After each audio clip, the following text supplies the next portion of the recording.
Yo, what's up everybody? Welcome back to another video, and as the title implies, speed caps, deprioritizations, and speed throttling needs to die.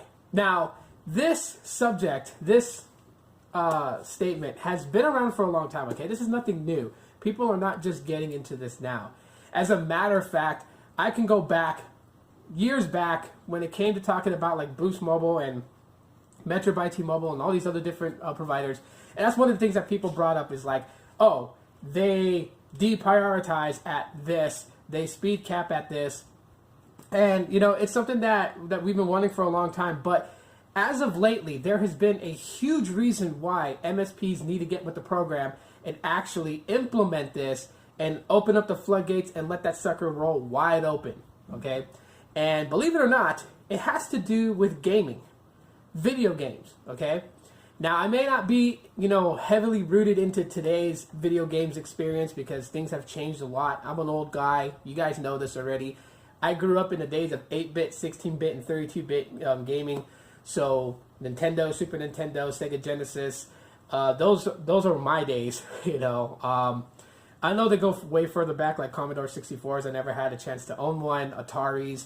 Those are my days, okay? So, compared to what it is today, games have evolved quite a bit. From cartridges to disc to micro cartridges, it has evolved and even implemented DLCs, which is something I think today's generation of gamers have it really good compared to my generation.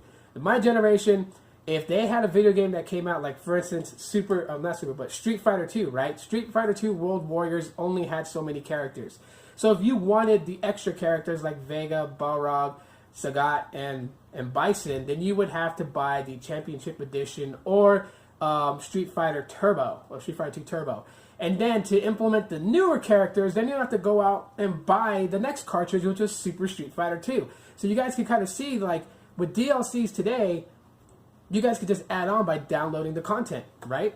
But now gaming is evolving even more to where it's going to obliterate the need of having an actual physical console.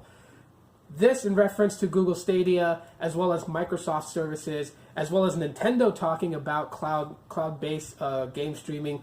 It's going to that point. It's going to happen. And it's going to ruin the gaming experience if our MSPs keep throttling or deprioritizations or speed caps, okay? So think about it like this, if you don't understand where I'm coming from. So let's take Google Stadia, for example. So Google Stadia says that I can basically stream a game to my smart TV, right?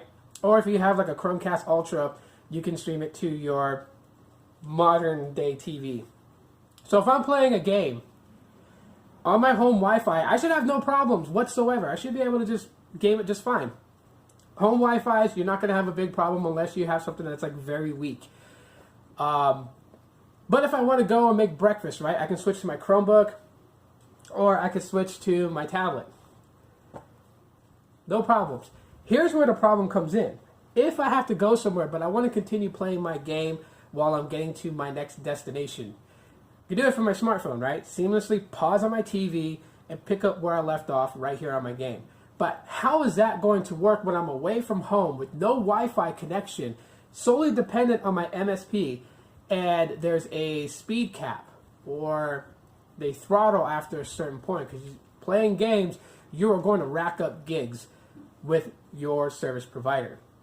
It's going to ruin the gaming experience, and that's one of the things that I do advocate for. Even though I'm a retro gamer, it's one of the things I do advocate for because the experience, even with retro games like playing Zelda on Nintendo, maybe some of the diehard Zelda fans of today may not appreciate Zelda, like the original Zelda on Nintendo, because of the graphics, the top view, the walking around like a little miniature elf, and they may not appreciate that, but there is a gaming experience then and there is a gaming experience now. And when you're embedded in that experience, it makes the game more fun and lively, and you understand more of the game as you're playing it.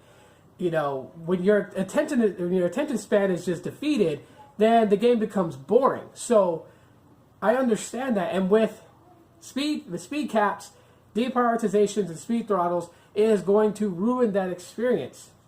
And so that's where I'm saying that MSPs have got to get on the ball about configuring how they're going to have none of these caps, none of these blockage, to open up wide to allow the experience for mobile gaming to be even better, especially with cloud-based games being streamed to devices. So that is the reason why this needs to happen, and that's why I'm making this quick little video rant. Let me know what you guys think in the comment section of the video. Add on your thoughts and opinions. You guys know where to do that down below. Drop a like if you guys enjoy it. Thumbs down if you dislike what I had to say, and then please explain why. If you just found my channel and subscribed, I really appreciate that. Thanks to you so much. And hit the bell option to know when I upload a video. And that is it for right now, guys. Thanks for watching, and as always, aloha.